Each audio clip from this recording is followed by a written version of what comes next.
जय माता की। आप सभी को नवरात्रि की बहुत बहुत शुभकामनाएं। इस चैनल पर हम नवरात्रि के दिनों में देवी महाभागवत पुराण की कथा का श्रवण कर रहे हैं।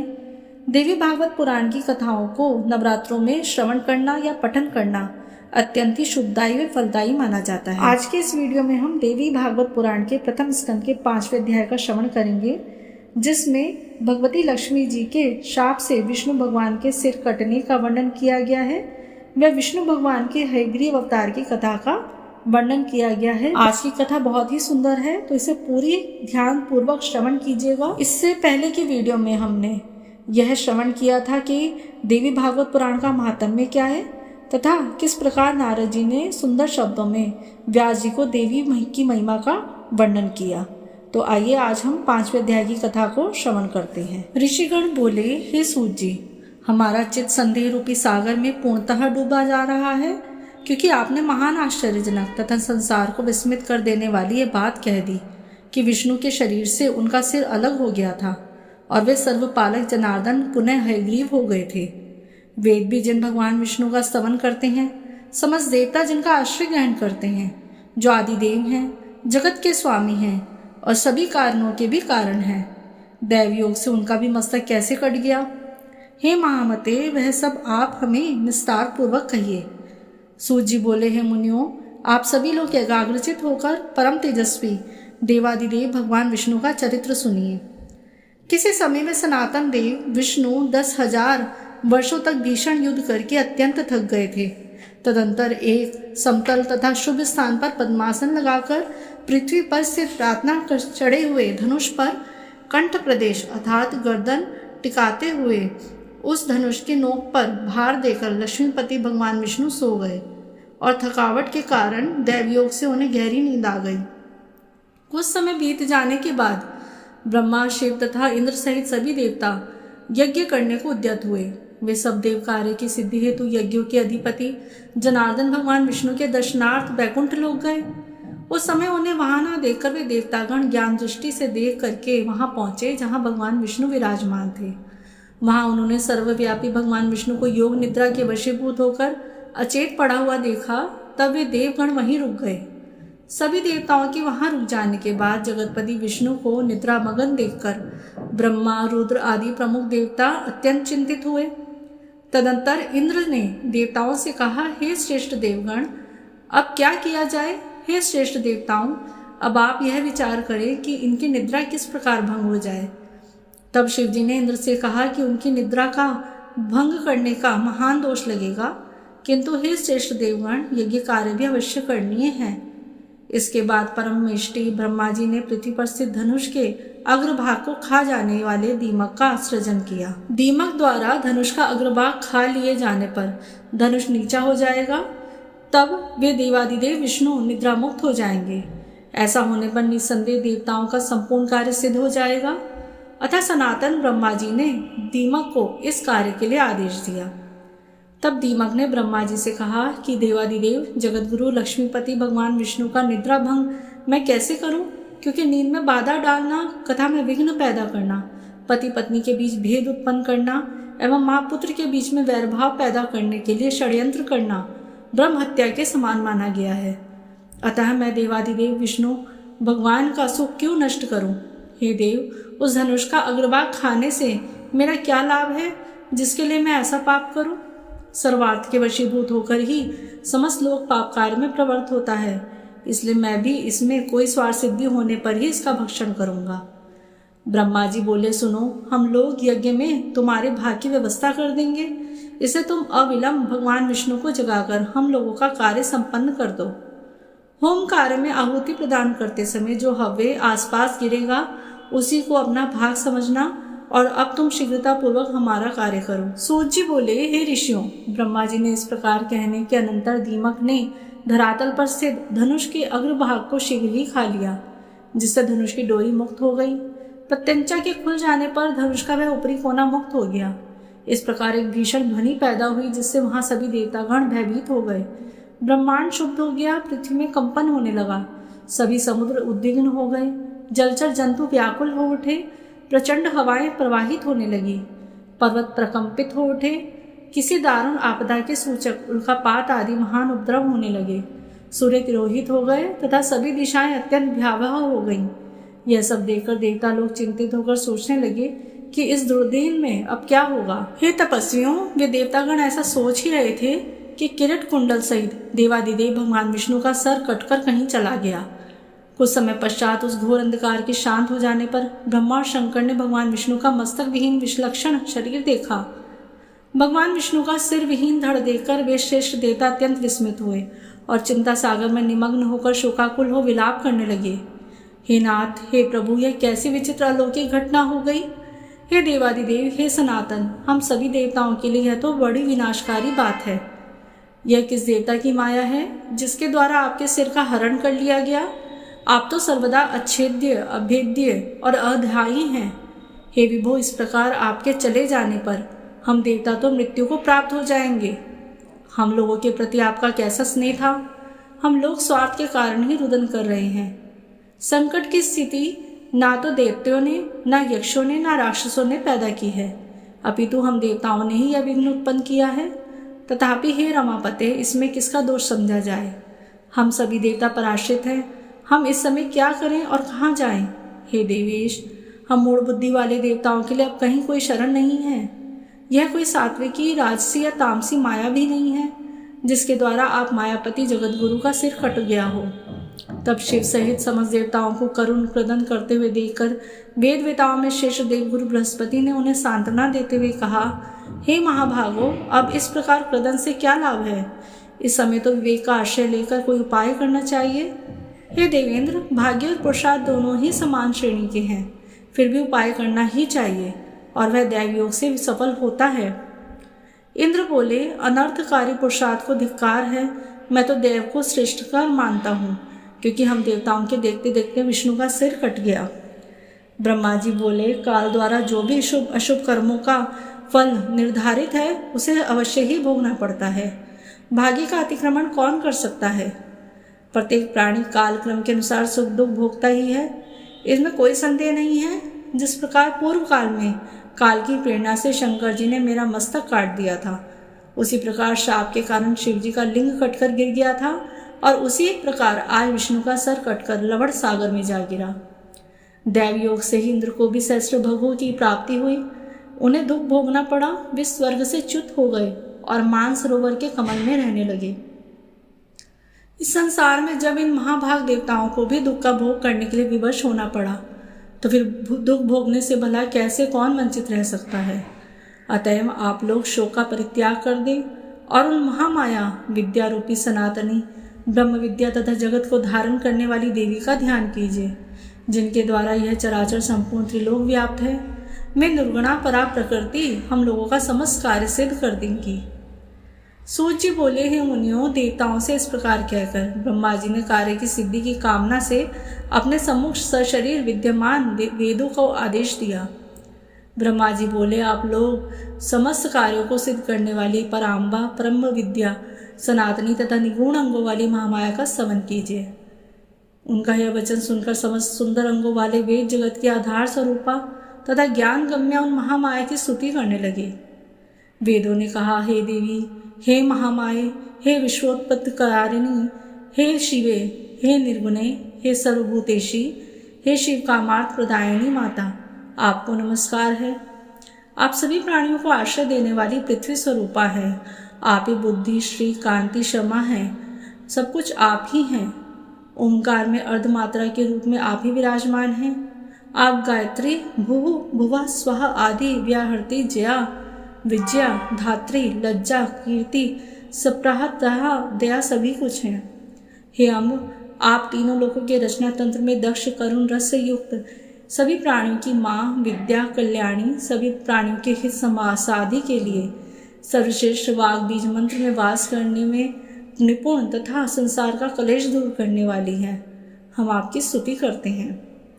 ब्रह्मा, शंकर, विष्णु, इंद्र, सरस्वती, अग्नि, सूर्य तथा सभी भुवनों के स्वामी आपके द्वारा ही निर्मित किए गए हैं, अतः उनकी अपनी कोई विशेषता नहीं है। आप ही सभी चराचर जगत की माता हैं। हे जननी, जब आप जगत की रचना की कामना करती हैं तब आप सर्वप्रथम ब्रह्मा विष्णु महेश इन प्रमुख देवों का सृजन करती हैं। उन्हीं के माध्यम से एकमात्र आप ही जगत का सृजन, पालन और संहार कार्य पूर्ण कराती हैं। हे देवी, आप में संसार का लेश मात्र भी नहीं रहता। हे देवी, संपूर्ण संसार में ऐसा कोई भी निपुण प्राणी नहीं है जो आपके रूप को जान सके। ना तो ऐसा कोई योग्य मनुष्य है जो आपके नामों की संख्या को गणना में समर्थ हो। जो थोड़े से जल का संतरण करने में असमर्थ हो, वह बुद्धि संपन्न मनुष्य भला महासागर को पार करने में कुशल कैसे होगा। हे भगवती, आपकी अंतहीन वैभव को जान सकने में देवताओं में कोई भी सामर्थ्य नहीं है। एकमात्र आप समस्त विश्व की माता हैं। आप अकेले ही संपूर्ण मिथ्या जगत की रचना कैसे करती हैं। हे देवी, एकमात्र वेद वाक्य ही आपके सृष्टि कार्यों की प्रामाणिकता सिद्ध करते हैं। हे भगवती, समग्र जगत की परम कल्याण कारण स्वरूपा होते हुए भी आप इच्छा रहित हैं। अहो, आपका अद्भुत चरित्र हमारे मन को विस्मित कर देता है। समस्त वेदों से भी अज्ञेय आपके गुणों एवं प्रभावों का वर्णन हम लोग भला किस प्रकार कर सकते हैं, क्योंकि स्वयं आप भी अपने परम तत्व को नहीं जानती। हे जननी, क्या आप भगवान विष्णु के शिरोच्छेदन की घटना नहीं जानती हैं। हे शिवे, या क्या यह जानकर भी आप मधुचित विष्णु की शक्ति की परीक्षा करना चाहती हैं। हे माता, या क्या यह विष्णु के महान पाप समूह का फल है। किंतु आपके चरण कमलों का भजन करने में निपुण प्राणी से तो पाप हो ही नहीं सकता। हे माता, आप इस देव समूह की भारी उपेक्षा क्यों कर रही हैं। भगवान विष्णु के मस्तक कटने की घटना हमारे लिए अत्यंत आश्चर्यजनक तथा महान कष्टदायक बात है। हे माता, आप जन्म रूपी दुख का नाश करने में कुशल हैं।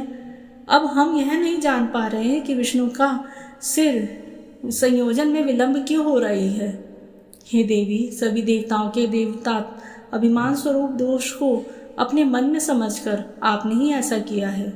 या देवजन ने दुष्कृत को विष्णु में स्थापित कर दिया है, या विष्णु को संग्राम विजय करने का अहंकार हो गया था, जिसे अतिशीघ्र दूर करने के लिए आपने यह लीला रची है। हे माता, हम आपके मनोभावों को समझने में पूर्णतया असमर्थ हैं। हे भगवती, या युद्ध में पराभूत किए गए दैत्यों ने किसी मनोहर तीर्थ में घोर तपस्या करके आपसे वरदान प्राप्त कर लिया है, जो विष्णु के सर कटने का कारण बना है। हे भवानी, या विष्णु को सिरविहीन रूप देखने के लिए आप इस समय कोई विनोद कर रही हैं। हे आद्य, आप सिंधुसुता लक्ष्मी पर किसी कारण से आक्रोशित तो नहीं हैं। आप उन्हें स्वामी विहीन किस लिए देखना चाह रही हैं। आप अपने ही अंश से प्रादुर्भूत लक्ष्मी का अपराध क्षमा करें और भगवान विष्णु को जीवन दान देकर रमा को प्रसन्न कर दें। जगत के समस्त कार्यों को संपादित करने में प्रमुख भूमिका वाले अतिशय प्रभावशाली ये देवता आपको निरंतर नमस्कार करते हैं। हे देवी, सर्वलोकाधिपति विष्णु को जीवित करने के लिए आप देवताओं को शोक सागर से पार कीजिए। हे अम्ब, भगवान विष्णु का सिर छिन्न होकर कहाँ चला गया, यह हम नहीं जानते, और इस समय इन्हें जीवित करने के लिए अन्य कोई युक्ति भी नहीं सूझ रही है। हे देवी, मृत प्राणी को जीवित करने में जिस प्रकार अमृत समर्थ है, उसी प्रकार समग्र संसार की आप जीवन दात्री हैं। सूत जी बोले, हे मुनियों, इस प्रकार सामगान निपुण सांग वेदों द्वारा स्तुति किए जाने से गुणातीता महेश्वरी परात्परा महामाया भगवती प्रसन्न हो गई। उसी समय देवताओं को सुख प्रदान करने वाले शब्दों से युक्त और भक्त जनों को आनंदित करने वाली आकाश स्थित अशरीरणी शुभवाणी ने उनसे कहा, हे देवताओं, आप लोग किस प्रकार की चिंता न करें और स्वस्थचित रहें। हे अमरगण, इन वेदों के भावपूर्ण स्तवन से मैं परम प्रसन्न हो गई हूँ। इसमें लेश मात्र भी संदेह नहीं है। मनुष्य लोग में जो प्राणी स्तुति से मेरी आराधना करेगा या भक्ति पूर्वक इसका पाठ करेगा, उसकी समस्त कामनाएं पूर्ण हो जाएंगी। जो मनुष्य त्रिकाल में मेरी स्तुति को नित्य भक्ति पूर्वक सुनेगा, वह सभी दुखों से विमुक्त होकर परम सुखी हो जाएगा। वेदों द्वारा उच्चारित किए जाने के कारण यह स्तुति वेदों के समान ही है। हे देवों, अब आप विष्णु के शिरोच्छेदन का कारण सुनिए, क्योंकि इस लोक में बिना कारण कोई कार्य कैसे हो सकता है। एक बार अपने समीप बैठी हुई अपनी प्रियतमा सागर पुत्री लक्ष्मी का चित्ताकर्षक मुख देखकर भगवान विष्णु हंस पड़े। उन्होंने सोचा कि भगवान विष्णु मुझे देखकर क्यों हंस पड़े। मेरे मुख में विष्णु जी द्वारा दोष देखे जाने का आखिर क्या कारण हो सकता है, और फिर बिना किसी कारण के उनका हंसना संभव नहीं हो सकता। मुझे तो ऐसा प्रतीत होता है कि उन्होंने किसी अन्य सुंदर स्त्री को मेरी सौत बना लिया है। इसी विचार मंथन के परिणाम स्वरूप लक्ष्मी जी कोपाविष्ट हो गई। तब उनके शरीर में तमोगुण संपन्न तामसी शक्ति व्याप्त हो गई। तदंतर किसी दैव योग के प्रभाव से देवताओं के कार्य साधन के उद्देश्य से ही उनके शरीर में अत्यंत उग्र तामसी शक्ति प्रविष्ट हुई। तब लक्ष्मी जी के शरीर में तामसी शक्ति का समावेश हो जाने के कारण वे अत्यंत क्रोधित हो उठी और उन्होंने मंद स्वर में यह कहा, तुम्हारा यह सिर कटकर गिर जाए। स्त्री स्वभाव के कारण भावी वर्ष तथा संयोग से बिना सोचे समझे ही लक्ष्मी जी ने अपने ही सुख को विनष्ट कर देने वाला शाप दे दिया। सौत के व्यवहार आदि से उत्पन्न होने वाला दुख वैधव्य से भी बढ़कर होता है। मन में ऐसा सोचकर तथा शरीर पर तामसी शक्ति का प्रभाव रहने के कारण उन्होंने ऐसा कह दिया था। मिथ्याचरण, साहस, माया, मूर्खता, अतिलोभ, अपवित्रता तथा दयाहीनता ये स्त्रियों के स्वाभाविक दोष है। अब मैं उन वासुदेव को पूर्व की भांति से युक्त कर देती हूँ। इनका सिर पूर्व शाप के कारण लवणा सागर में डूब गया है। हे श्रेष्ठ देवताओं, इस घटना में के होने में एक अन्य कारण भी है। आप लोगों का महान कार्य अवश्य सिद्ध होगा, इसमें कोई संदेह नहीं है।